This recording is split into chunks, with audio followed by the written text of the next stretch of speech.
Nope. Hi everyone.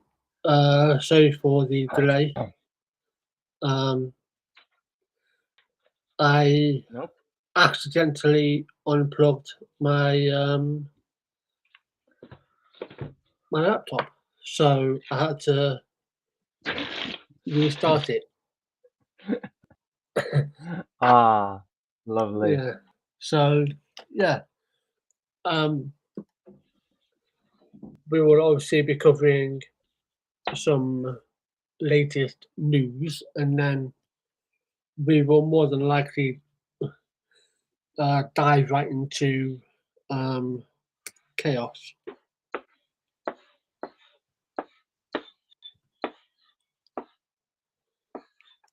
So let me pull it up. No, not one.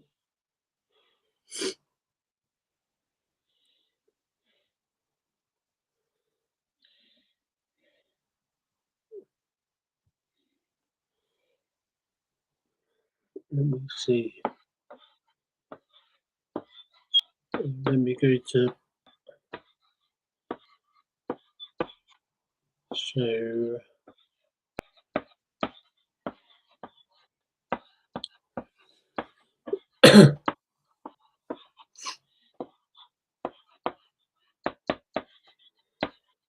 yes.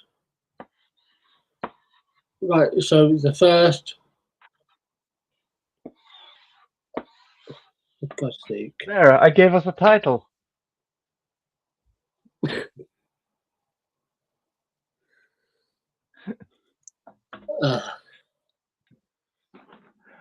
I have a short word that I like never use.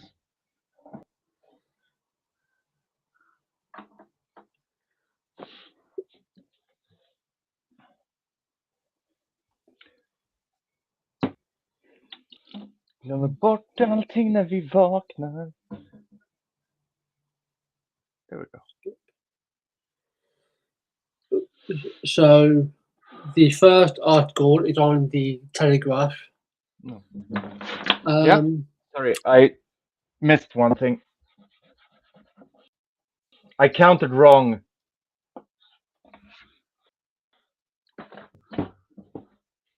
I said it was 100, but it's 101. Yeah. The subtitle is "Official Who Halted Puberty Blocker Trial Removed Over Gender Critical Views."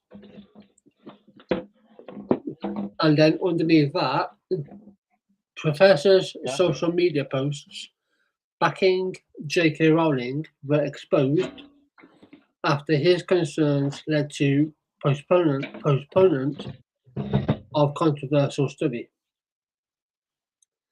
The health official behind the pause of the NHS puberty blocker trial is blocked from any further involvement amid accusations of bias.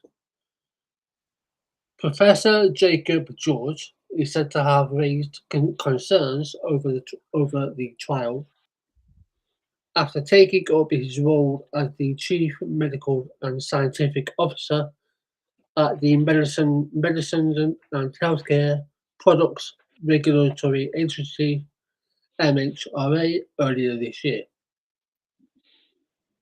The regulator's subsequent intervention in the debate led to the Department of Health announcing that the experiment would be paused. But Professor George is now removed from any further involvement after social media posts emerged of him praising J.K. Rowling and criticizing people for the denial of basic biological facts. The decision has led to a backlash, with critics saying it is unlawful and represents harassment of those who hold gender-critical views. They love to say that. Yeah, and the one and only Maya Forstater, the chief executive of campaign group Sex Matters, wrote to the chief exec and the chairman of the MHRA on Sunday to warn this is a scandal that undermines trust in medical regulation in the UK. She also goes on to say, in quotes, it is also unlawful, contrary to your legal duty not to discriminate against or harass employees on the basis of belief. That's funny that, given that she does the exact same thing, but okay. Yeah. Very contradictory. She also added, we urge you to reinstate Professor George with a full apology, to clear his name and to reassure your other staff that those expressing gender-critical views or disagreeing with gender ideology, there's no such thing, are not at risk of similar discrimination and harassment. The MHRA had approved a request from King's College London, KCL, to carry out a trial on puberty blocker drugs in November last year. So basically, to boil it down, basically another gender critical in the healthcare space has been removed. Yeah. So, yeah. That seems good. That seems like a good idea. Yeah. Well, Because I need something. I'm sorry, I just realized that this shirt is a little bit see-through and that I can't do that anymore. and me and Max, We're going to. me and Max have said this before. And listen, when we don't want people to lose their jobs. Right, we don't. That's not what we're wanting. But Unless it's very fun. yeah, but you also have to realize and understand that if you hold such views, right, it's like I've said, if you hold gender critical views, leave them at the door. Don't allow your beliefs to interfere with your work, because that is what's known as a conflict of interest. So if I went to a GP, not that I would ever do this, but if I found out my GP had gender critical views, but and even though I'm not trans, right, but even so, that would be a conflict of interest. The same thing. So whilst I don't want anyone to lose their job, if you I'll be right. I need to put on a fucking bra. yeah, that's fine. Yeah, I don't want anyone to lose their job. Right? I don't. That's not. But if you do lose your job, then that's kind of on you. So, Yeah. Can you hear me properly? yeah. Yeah, good. Then that means that I'm on the right microphone. So, here's the thing. I used to work and will work again in the future as a teacher. Now, that means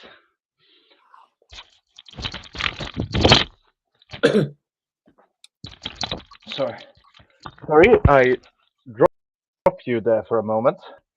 Literally, I dropped the headphones when I tried to on this fucking monstrosity. Oh, Jesus Christ! I pulled my own hair. Okay, so that means while I'm at work, if I hold views that are incongruent with the workplace, with the ideas put forth by the workplace. Now you're able to see that I have a black fucking bra on underneath this piece of shit. Oh, see-through shirt. But if I hold, like for example, say, if I were an anarchist, say for example, oh, there we go. Now I don't look like a fucking whore. If I I'm still getting used to dressing around these. I will be talking about that later. If they're not even big. But if I had, say, anarchist views while being a teacher,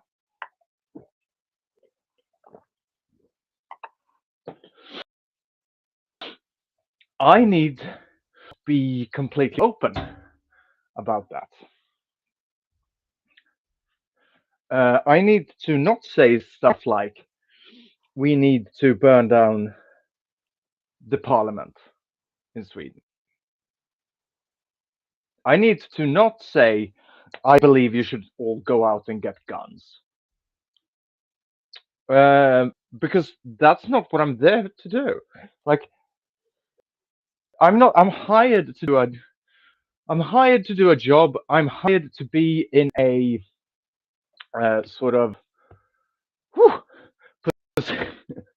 I'm hired in that position. I'm hired to do that job. I'm not hired to say what I think. I'm not hired to be an open book. I'm not hired to really do anything except for doing my job. And if I have opinions, or say this, if I have opinions that delegitimizes some of my students, that says that some of my students aren't who they feel themselves to be, or some of my students aren't shouldn't be here, or whatever. If I have racist or transphobic or homophobic beliefs, I'm not fit to be a teacher. It's that simple. I just had an ID. And that's the same thing with this, because that's what those beliefs do. Like, when you are, I'm gonna try to show my entire fucking ass on screen now.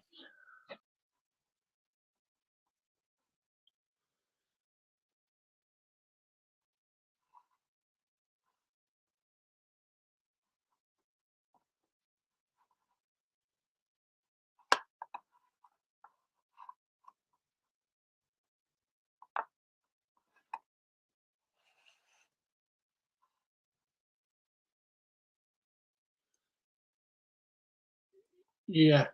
I will carry on until Max is back, because for some reason we have lost her. But yeah, just to piggyback off of what she said. I mean, we've even covered an incident that happened with regards to a teacher. I think at some point last year, or it might have been earlier this year, regarding a teacher who held gender critical views. And again, it's the same thing with religion. If you hold certain views that don't align with the general population, or whatever it may be, then leave those at the front door. You're there to do a job. If you're a teacher, you're there to teach. You're not there. You're not in the classroom to dictate to everyone else how you feel, or because you don't like the fact that a student, regardless of how old they are, if they come up to you and say, I would like you to refer me to as she, her, they, them, this is my pronouns, this is my new name, etc., and you don't abide by that, or you think that because they're young, they don't know themselves, Like, just be quiet. You're there to teach. Yeah. Right? Because otherwise, because 2 teachers, I think it was like near the end of last year, 2 teachers lost their job because, they didn't respect their students' wishes. And it's like, if you are willing to, in effect, sacrifice your career based on your beliefs, you should not be you should not be teaching in any field, and No. 2, you shouldn't be working. Find a different job. It's that simple. Like, it really is. What you say behind closed doors, fine. If you want to use social media and build your platform, instead of building your platform around your industry that you're in, but instead build it off a bit of turf, then you get what's coming. If you lose your job because of your views, that's no one else's fault but yours. But No, we're really, now it's in not. this era, not era, but we're now in this kind of weird dichotomy of turfdom, where as soon as they lose their job, they can, within 5 minutes set up a GoFundMe, and all of a sudden people will, well, not people, their base will obviously donate to them and make money that way. Cunts will donate to them. Yeah. Oh. So again, whilst I don't wish anyone to lose their job, if you hold certain views and you can't dissociate between this is my views outside of work, I'm here to do a job. If you can't do that, then find a different field. Like, there's a difference. Also, yeah, really, and like, I don't think people should lose their job for saying things like, "I'm a conservative" or "I'm leaning left." I was open about being left-leaning on my workplace, because, like, also as their teacher, they need to know where I'm coming from, because, like, eventually you are going to say shit that influence people. It's kind of inevitable. Like, that's just what happens, especially if you're in a position of power. But like, so I would like, I am left leaning. I'm not going to say how left leaning. I'm not going to say what I stand for or anything like that. But you need to know that, like, if I say something that sounds like it's coming from the left, then yeah, that's probably why. And you need to filter that information through there. Like, that's important to be open about, to be transparent about. Transparency is very important. Transparency is something that I very much believe in. But if I were to say, no, I'm not going to use your preferred pronouns, or I'm not going to, like, refer to you as you want to be referred, I'm not going to show you the basic fucking respect that it is to just not call someone something that they prefer not to be called. When it comes to a doctor, yeah, if they have open and, like, because this was regarding, who was their job now? Professor Jacob George. Oh yeah, so a teacher basically, or was it a professor at a university or something? Let me go. Where is it? Let me go back to it. Either way, it's like, if you refuse to follow the policy of the job, then you're not going to have that job. He was his role was the Chief Medical and Scientific Officer at the Medicine and Healthcare Products Regulatory Agency. Oh yeah, I have no problem with this person not having a position because of their gender critical views.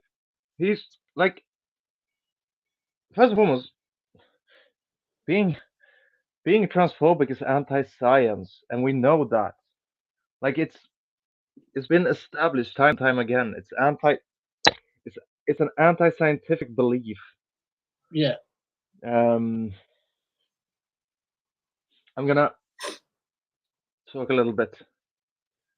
Yeah. About. So I'm going to talk a little bit about the concept of changing one's sex later today, actually, because everybody's changing, and I don't know what. Yeah. No, I'm going through puberty. Yeah. Anyway, so that was Professor George. It wouldn't surprise me if he set up a fucking GoFundMe. No, he's definitely going to do that. The next one. Oh, why didn't I say that I was? No, I wasn't. But why didn't I just claim that I was fine for my horrible transphobic views? Then I wouldn't have had to live in squalor for the last few months. Right. This next one is gender clinics forced to share data of children who took puberty blockers. So, gender clinics are to be forced to release data on the lasting outcomes of NHS puberty blockers on thousands of adults who receive treatments as children. The data of 9,000 adults treated at the Tavistock Gender Identity Clinic as children before it closed in 2023 will be linked with the adult NHS records to determine the long-term impacts of treatments. Health Secretary Wes Streeting announced the law change, allowing an NHS England-led study to evaluate how treatments such as puberty-blocking drugs have affected long-term mental and physical health. The data linkage study was a key recommendation of the CAS review, which sought to identify issues with the current system and advised overhauling gender services on the NHS for children and young people. Amid the CAS review, 6 adult gender clinics had refused to cooperate with the medical research study. I'm not surprised by that, and hand over data on their patients. Yeah, you know why? Because they probably didn't fucking trust you. That's why. To fuck it up. Oh, we're going to compile a list of everyone. We're going to compile a list of everyone who's pertaining to a certain type of people. Yeah. That's never been misused in the past or anything. No. There's no precedent of that. The genocide is working as it should. Yeah. Oh, we mustn't use that word. Oh my. We mustn't use the genocide word, should we? Oh no. We describe it for what it is. Yeah. Many patients were initially their feces might get hurt, Toran. We don't want to hurt their feces. Oh yeah. We want them to feel good about genociding us. Yeah. You fucking scumbags.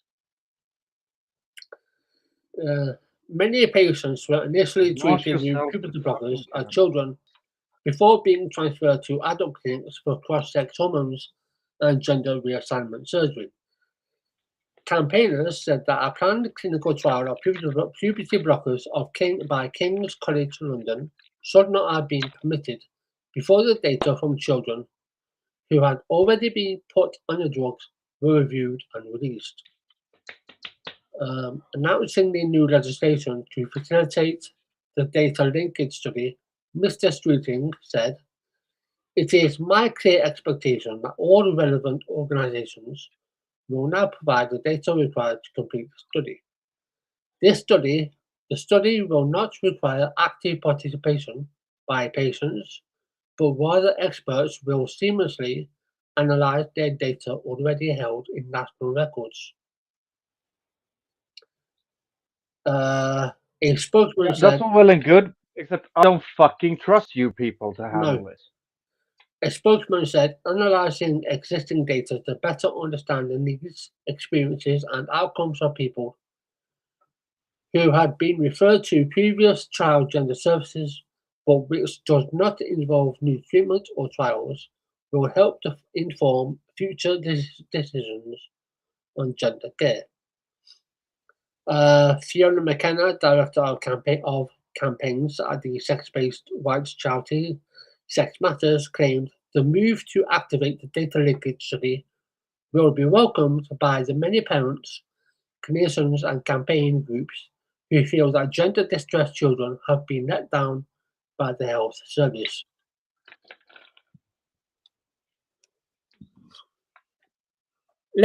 Oh, you don't say.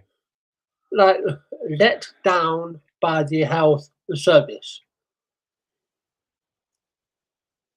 I mean, if I was to be generous and go along with that, I'm like, yeah, it's like the NHS isn't perfect, and it hasn't been for the past 10 plus years, right? Because it's been massively underfunded, right? So if they're meaning that part, then I would agree. But the only people letting down these kids are the people taking away their freedom to access said healthcare. And you wonder why the suicide rates go up. Yeah. Well, I don't wonder. I've been saying it all along. It's like, of course. You can criticize the NHS because, again, like I said, it's not perfect. No system is perfect. And if you think, No. and if you think it is, then that's on you. But to say children have been let down, no, they haven't. The only people who let children down are providers that, you know, and it gets frustrating because, like, don't you see a pattern here? If someone can't access healthcare that they need, i.e., medication for mental health or gender-affirming care, if they can't access that, their distress, their depression gets worse. Right? Yeah. And unfortunately, the causation or the correlation, however you want to look at it, inevitably, one or two things will happen.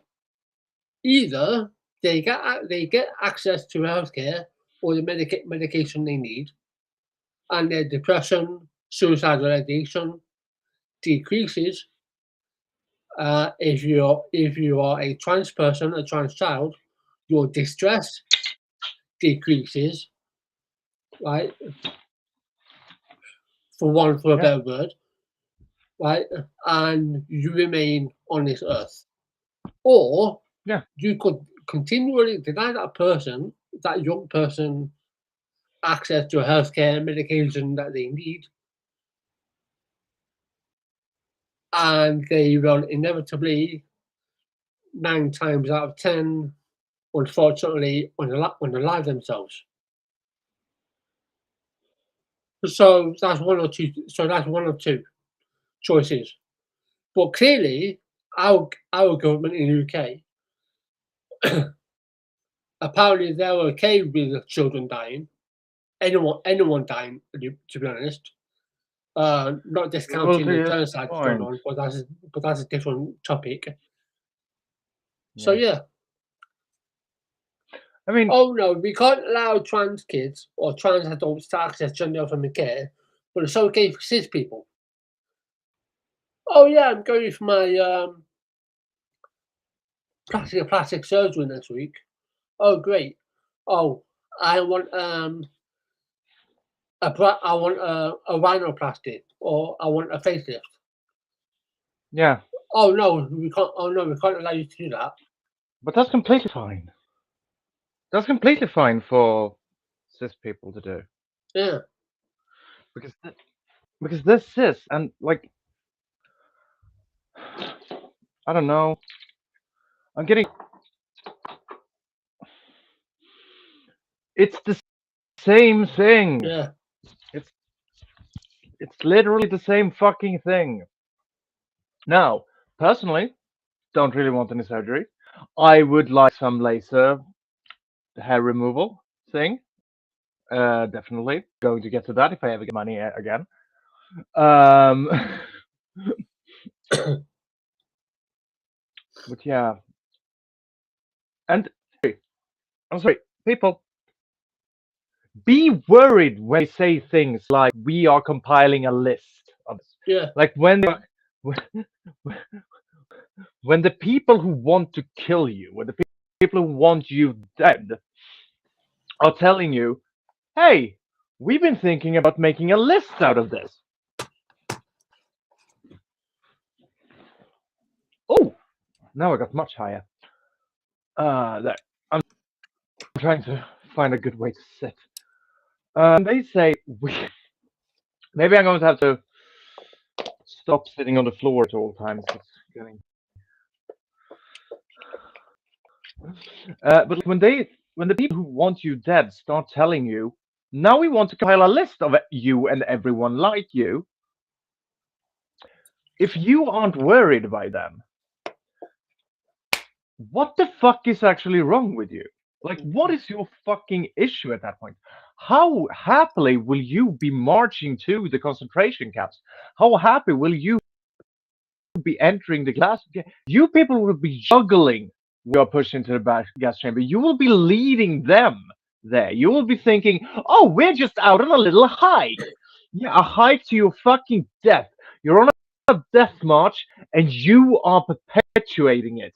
You absolute fucking idiots. And this is why I have no fucking love for, and I have no fucking love or any fucking sorrow for the cretinous cunts out there. And you know who you are. You know who you fucking are, you people who decide to try to downplay it, try to say, like, all of you, all the trans people out there who try to downplay it, who try to say things like, oh, it's not that bad, oh, it's just reasonable demands. Oh, no, if you're downplaying this, fuck you, you are as bad as them. Yeah, and it's about. If you're excusing this, if you're downplaying this, if you have anything of, if you think that these people had anything of value, if you believe that this is just, first and foremost, nobody says exactly what they want, right? No politician has ever said where they want to go. They always only say what they think is acceptable. And we have seen this so many fucking times. And we've seen this in action right now. We have been pushing, well, they've been pushing for this for so long. And people have been saying all along the way, this is leading to a transgenocide, this is leading to a transgenocide, this is leading to a transgenocide. And you fucking cunts can't see it. And now they're compiling lists. Are we at the genocide stage yet? You fucking cowards. Or do you still want to go? Do you want to be in camps before you start thinking that something is wrong? Think that something is wrong by then? Or will that also just be reasonable demands to remove you from women's spaces? Is that all it will be then as well? You will be standing against a fucking wall before you admit that there's something going on. Because you're a coward. Each and every one of you fucking scumbags. You're cowards. Well, if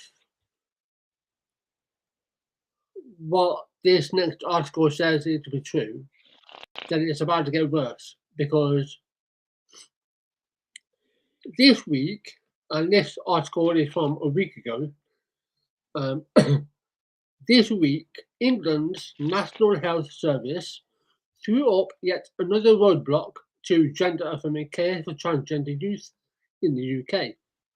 On Monday, the NHS announced it was pausing new referrals for feminising and masculinising hormones for 16 and 17-year-olds suffering from gender dysphoria, citing a collection of studies commissioned by the Health Service after publication of the said controversial cash report in 2024. That study recommended extreme caution initiating hormone treatments including estrogen and testosterone, and again in quotation marks, clear clinical rationale for providing hormones at this stage, rather than waiting until an individual reaches 18. The new NHS report comes to a similar conclusion. Following the cash review, NHS England commissioned an in-depth review of all available clinical evidence for using estrogen or testosterone either alone or with other medications to treat gender incongruence and dysphoria. Yeah. The report states, this review has established that the available evidence does not support the continued use of masculinizing or feminizing hormones to treat gender incongruence or dysphoria for young people under 18. The cash review, which contradicted long-established guidance around the efficacy of gender-affirming care for trans youth, has already prompted the health service to halt prescriptions of puberty-suppressing drugs for trans youth, with an indefinite ban for trans minors enacted by the UK government in December 2024. It goes on Max is going to go out and smoke right now because Max is furious. Yeah. The UK's health secretary cited an unacceptable safety risk for halting new prescriptions of the drugs, though puberty blockers are still prescribed for early onset of puberty and other conditions for children not suffering from gender dysphoria. I don't know if anyone. Of course it is. I don't know if any of you are aware, but gender dysphoria isn't just limited to trans people. No. Can you hear me? Yeah. Yeah. So I have to keep asking. It's not just all about trans people. Cis people can also have gender dysphoria. So I just want to put that out. Puberty blockers or GnRH analogs slow down or halt the onset of puberty in young people taking them and have preceded and been accompanied by the use of estrogen or testosterone for gender transition. The positive effects of that combination therapy were all but ignored in the new NHS review, say critics of the decision to halt new prescriptions. So I would also like to point out a very important fact here.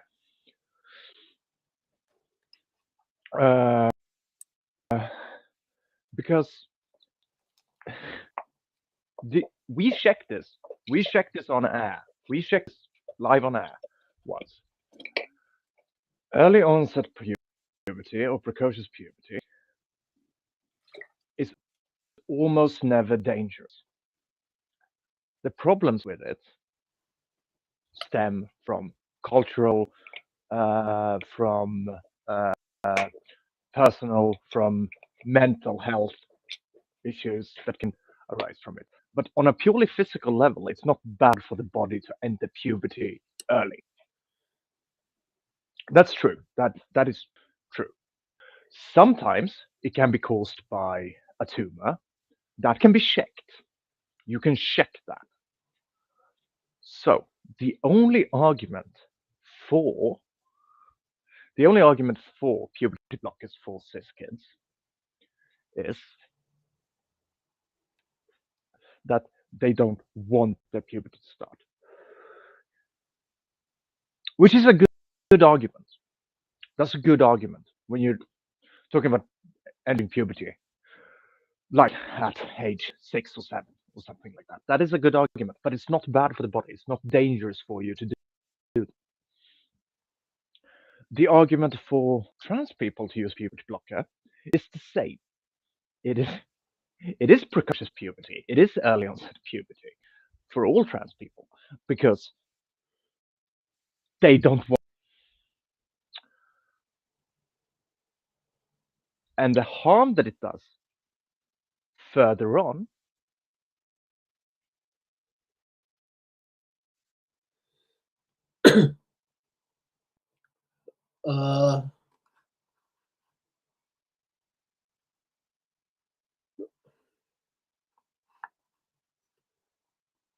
Max will back shortly.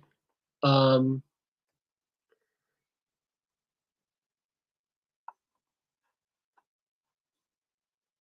know what's gone off.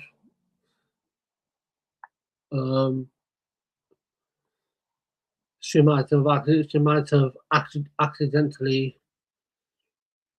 pressed something, or her internet.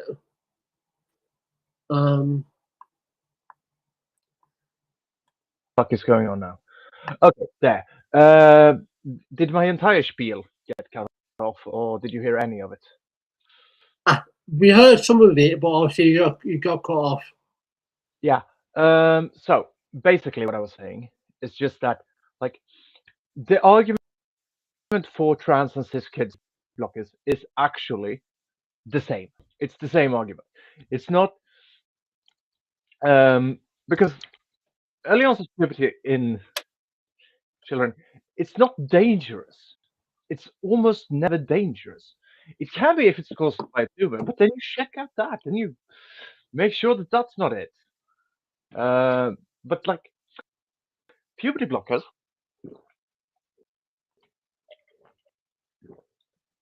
can help enormously with mental health. As someone who went through male puberty and did not want it, I had panic attacks about that. I screamed myself to sleep for years. Now, I'm one of the lucky ones in the sense that I did not. I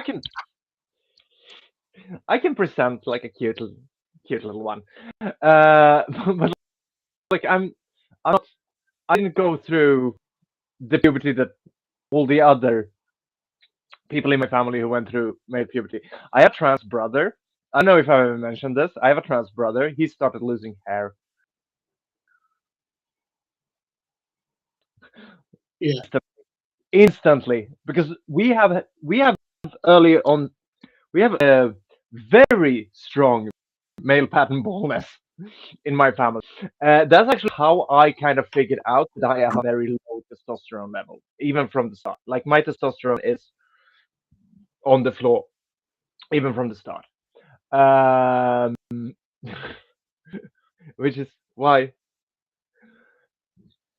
estrogen is doing its number on my body right now. So like I didn't go through the puberty way that the rest of my family, but I thought I would. I looked at my father, who lost hair early 20s, and then I looked at my brother, who lost hair even earlier 20s, I actually think, and and started to get like a beer gut and started to get all that stuff that like reads as dude. And like started growing a thick beard. I still can't grow a fucking beard. I can't grow a beard to save my life. Um, I get stubble. That's the best that I can do. And that's always been the best that I can do. Which I'm very happy about. That's I'm glad. I'm glad for that. But even then, like having puberty blockers at that age, being able to like push that forward a little, that would have helped immensely for my mental health as a kid. Yeah. Oh, absolutely. Um, it goes on. Yeah. The Dutch protocol, the gold standard for transition care, involves prescribing GnRH analogs, puberty blockers, first to suppress puberty, then adding hormones later, writes trans journalist Erin Reed in a story questioning the report's findings. When hormones are introduced, the GnRH analogs are sometimes continued alongside them. The blocker keeps suppressing the body's natural hormones, while the prescribed estrogen or testosterone does its work. This overlap period means patients are on both GnRH analogs and hormones at the same time. That is a combination therapy the review claims to examine. But the reviews inexplicably excluded every study, where GnRH analogs and feminizing and masculinizing hormones were taken in succession or combination. The review tossed out hundreds of such studies in favor of a salami slicing approach that examined the hormones in isolation. NHS was explicit in its methodology. Any reference to GnRH analogs in the context of puberty suppression or used as puberty suppressing hormones must be excluded, the report states. NHS England's own data cited in reviews themselves confirms that 98% of its patients followed the very pathway every review was designed to exclude. Reed writes, she called the NHS evidence reviews an extreme example of politically manufactured science. Gender Plus, a leading private trans healthcare and education service in the UK, accused NHS England of ignoring clinical expertise and evidence provided by leaders in the field, including the Endocrine Society, which recommends introducing the hormones. The trans youth once persistence of gender incongruence has been confirmed and the young person has sufficient capacity to consent. Banning new prescriptions of gender-affirming hormones for 16 and 17-year-olds is a profound attack on young people's bodily autonomy, said Tammy Hamas, policy led at British advocacy organisation Transactual. Yeah, so that's that. Yeah, that's that. I keep saying cruelty is the point, and I keep being proven right.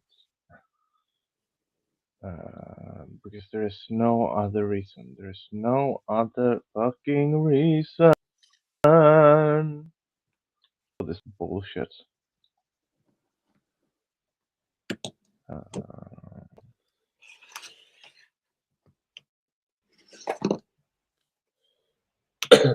I do not like it, Sam. I do not like green eggs and ham. Well, so that was fun. Yeah. I only limited it to 3 because Yeah, well, it's like more than enough. Yeah. So I'm okay. I'm gonna try to lift our spirits a little bit now, actually, because, well, so I have now. Let's see, what date is it today? Okay, in hmm, in a week and in 10 days.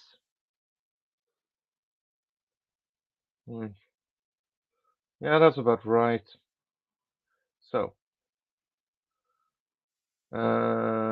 anyway, at the beginning of April, let's see, October to November, January, March, April, 5 months. At the start of April, I have been on hormones for 5 months. Time flies when you're having fun, isn't it? I've been shooting up straight into my thighs. I took the last shot on Sunday. That was not my last shot, as in the final one, latest one. And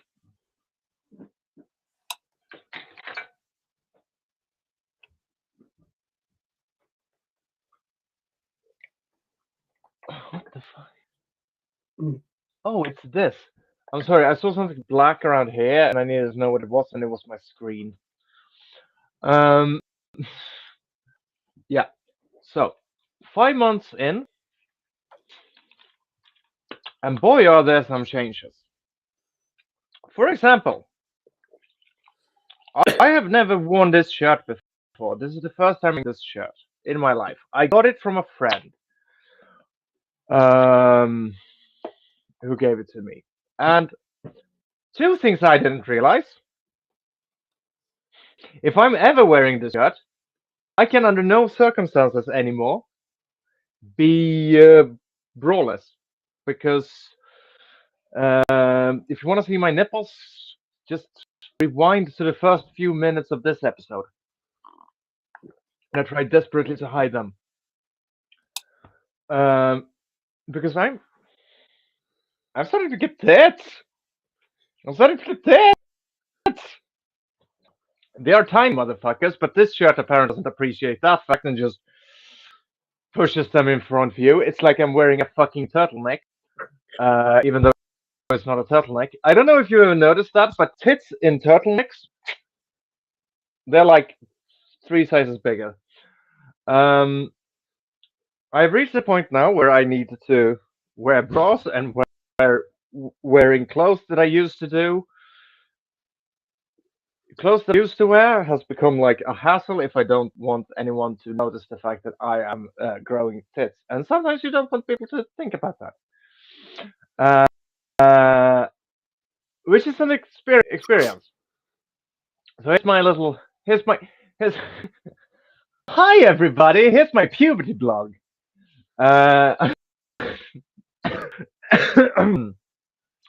Second thing, I think I mentioned this last weekend. I cry at everything now. Oh yeah, because I literally started crying while I was talking about something last week. Like no, something serious, something fucking ridiculous. And that's it. I don't cry at serious shit when that happens. I cry at so I was watching the Simpson episode.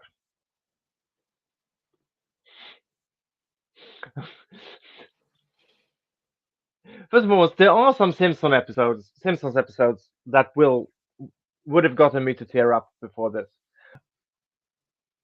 But I was watching one of the new ones.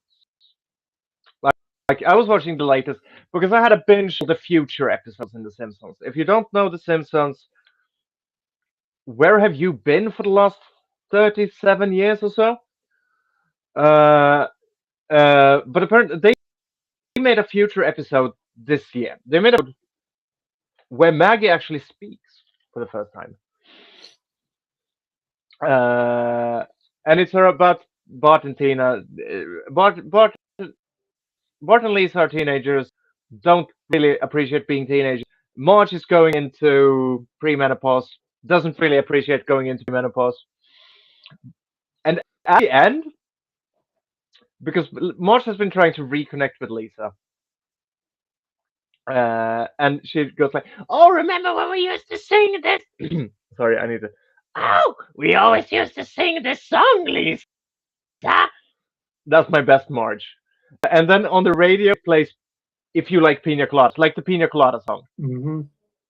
Do you know what that song is about? I never really gave it much thought.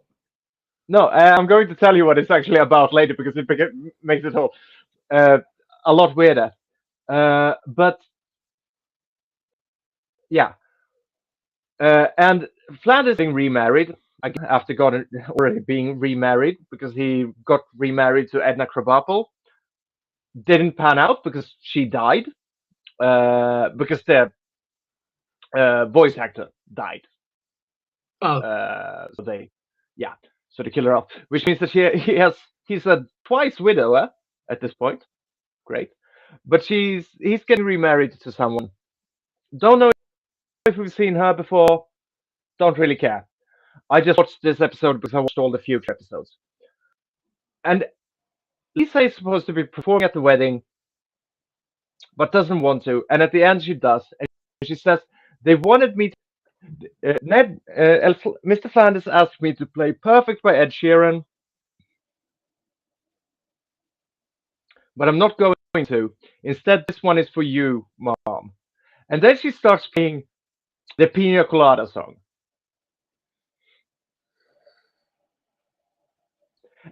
And I start crying.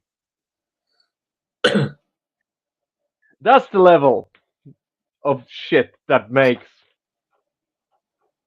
That's the level of shit that makes me cry now. That's where I am in my hormonal bullshit. Like everything that is the least gets me. Um, I rewatched Lisa's Substitute and fucking bawled my eyes out. But that has always gotten me. So yeah, I'm basically going through the weirdest thing of puberty. Ugh. Um, and like weird mood swings, weird fucking desires. I want to eat shit. I'm perpetually confused. I'm in a perpetually confused state because my brain is apparently fucking 14 again. Um, I just want. I'm hungry. I'm messy. I've started smelling different. My sweat smells differently now, which is a weird thing to say, but it does. Um, my skin has gotten softer, and I have Dio to work around now, which is fucking bizarre. It's fucking bizarre. Have you ever dressed yourself around tits? Like, regardless of what, I need to consider them. I accidentally walked. There was this sliding door that like opened too slowly, and I like just stepped right into it, and the door hit right over, and I screamed because it hurt so much. Because they're constantly fucking sore. So I'm a mess. I'm an absolute fucking mess. I forget things constantly. I am a hormonal mess, but I'm a hormonal mess in a way that feels way better than it usually did. So that's my little HR update. I am taking the steps to becoming my better self. It does. If I had any, because like of course there is like when you hear shit coming from everywhere that is like you're going to regret it. You're going to regret it. You're going to regret it. Like, I don't consider other people that much when I make decisions about myself. But I'm not going to sit here and lie and pretend like, oh no, there's nothing there. Of course it affects me. Like, I'm a fucking human being. So like, yeah, there were some niggling, like, am I doing the right thing? Maybe I'm wrong. What if I'm wrong? That voice that I had somewhere in the back of my head. What if I'm wrong? What if I'm wrong about this thing that I've known for like as long as I've been alive? That's all gone. My depression has been way easier to deal with. Like, yeah, I cry at stuff, but I don't. And like, I'm still depressed. I'm still clinically depressed. I'm always going to be depressed, but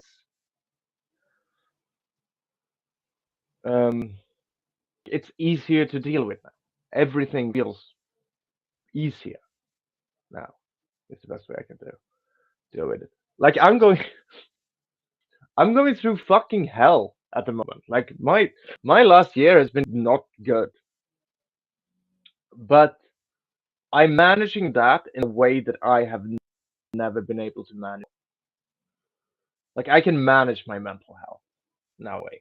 Like, yeah, we have the breakouts, we have the and it's always been important for me to handle my mental health, but it's always been like it's important to me to handle my mental health because I'm fucking crazy. Like, if I don't manage my mental health, shit's going south. Uh, and that feels less pertinent now. Like, I feel less. I just fucking. It's not Coke. It's a. This is Swedish. This Swedish holiday drink that we have it for two holidays. We have it for Christmas and Easter. It's called must, and it's vaguely alcoholic. Like, it's made from hops. It's made from the same thing. That's what I'm drinking. So this is specifically Easter for Easter. So they have a little chicken on the package, and that's the name of it. Påskmust. And I'm going to send you a bottle sometime and force you to try it on air for the first time. Apparently, it has a very specific and weird taste. I don't know. I'm raised on this shit. I love it. It's the best. It's also fizzy as all fuck. Uh,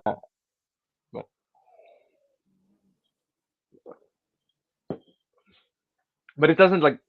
Yeah, it tastes sweet, but it doesn't. Fuck it. I'm not going to bore you with this, but I just spilled it all over my carpet.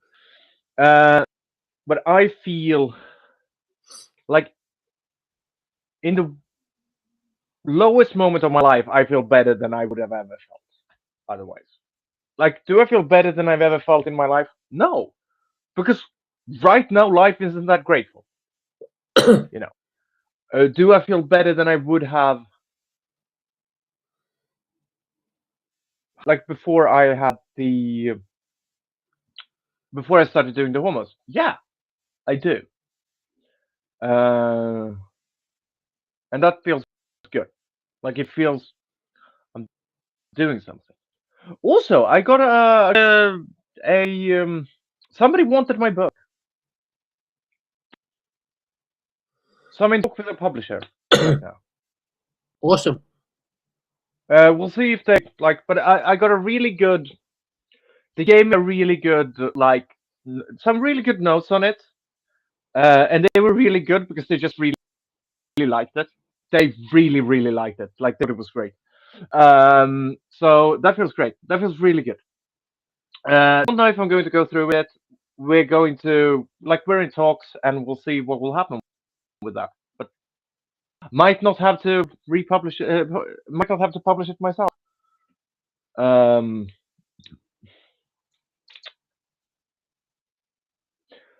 But that was my little journey with hormones. Now for my final point. So the pina colada. I don't remember what it's actually called. I'm going to check up. It's called. And for anyone who doesn't know it, it's called Escape, the Pina Colada song. It's written and performed by British American songwriter Rupert Holmes.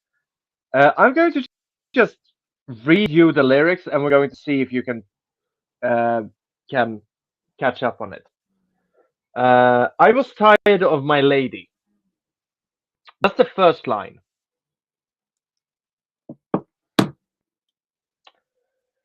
We'd been together too long. Right. Yeah.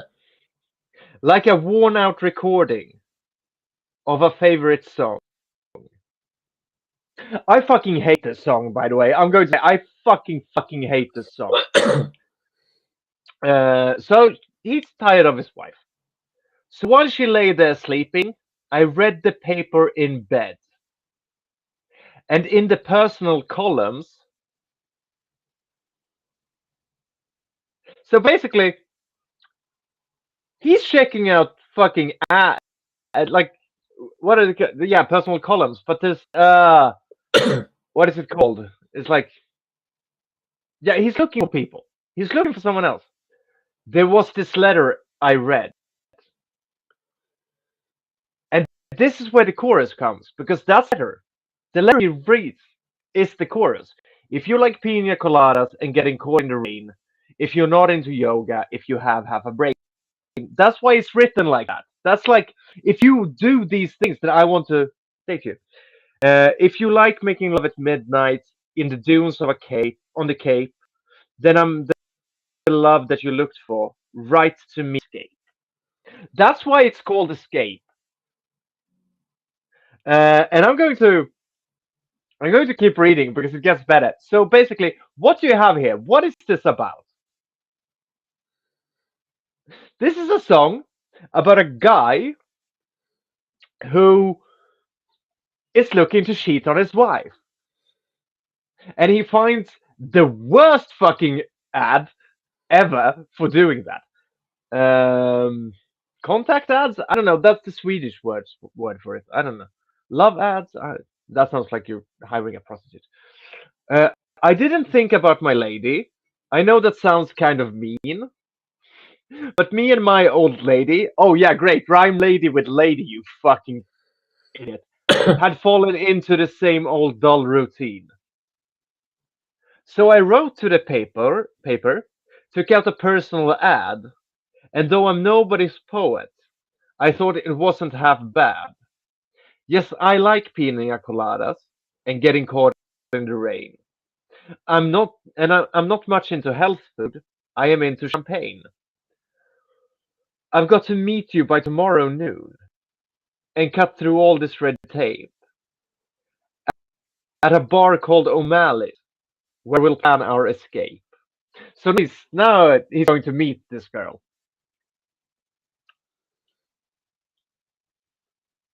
Do you wanna guess the plot twist?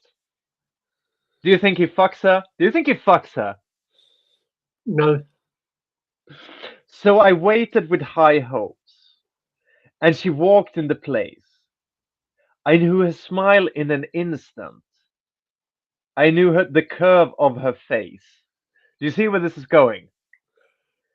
It was my own lovely lady. And she said, "Oh, it's you." Then we laughed for a moment, and I said, "I never knew that you like pina coladas and get caught in the rain and feel of the ocean and the taste of champagne. If you like making love in the dunes of the Cape, you're the lady I've looked for. Come with me and escape." Basically, he wants to cheat on his wife, and he's so fucking terrible at it that he accidentally cheats with his wife. And this isn't and this is put as a positive. This is put as a positive that they're both, and she was also she was the one who took out the ad. He, first and foremost, he doesn't know anything about her. She clearly doesn't know anything about him. They're the worst fucking couple ever.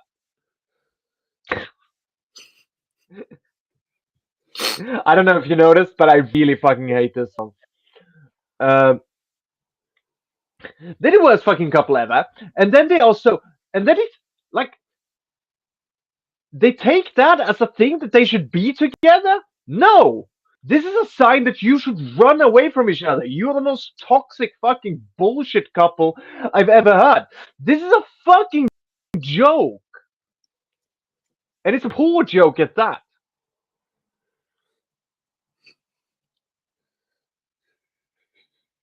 If you can't even cheat on your wife without ending up with your wife, what the fuck is your issue? You're just going to end up there again in like 2 seconds. You shouldn't be cheating. You shouldn't be married. You should kill yourself.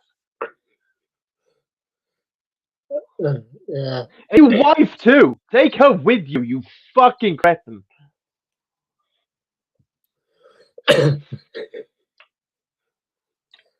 I remember. It's the angriest I've been in a while. I think. Yeah. I remember hearing the song once. Yeah.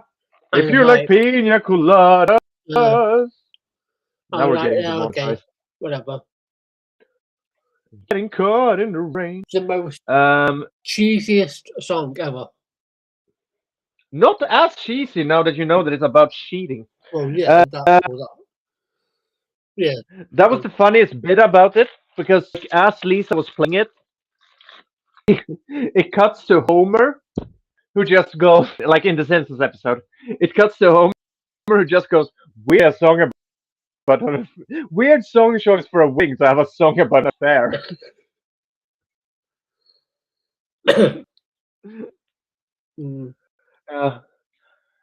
I think I'm done now. I'm beat. Yeah. That would be it. We will be back next week. We will. Have no idea what we will talk about. Never do. I mean, things happen. Yeah. But yeah. More songs that I hate that I can just go through. We can talk about the worst song I've ever heard in my entire fucking life. Yeah. Or I can talk a little bit about my absolute hatred for races. Yeah, I could do that, yeah. When I picked up the guitar, like 8 years ago now. I've been playing guitar for 8 years this year. Huh. Yeah. Sick. But when I started doing that, I promised myself I will never learn an Oasis song. Still haven't. Yeah, I'm not surprised. Yeah. So yeah, you might have that to look forward to next week. Same time. Yeah, just look after yourself, look after your mental health, and we don't need to keep repeating what we always say. Just just remember that if you are going to fist someone, you need to really rub it in, like really make sure that there's a lot of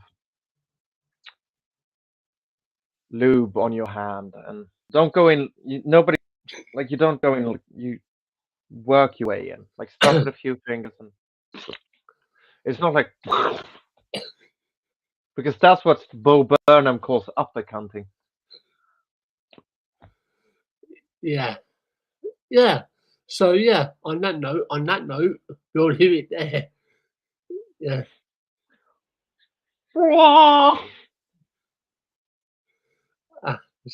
Bye everyone.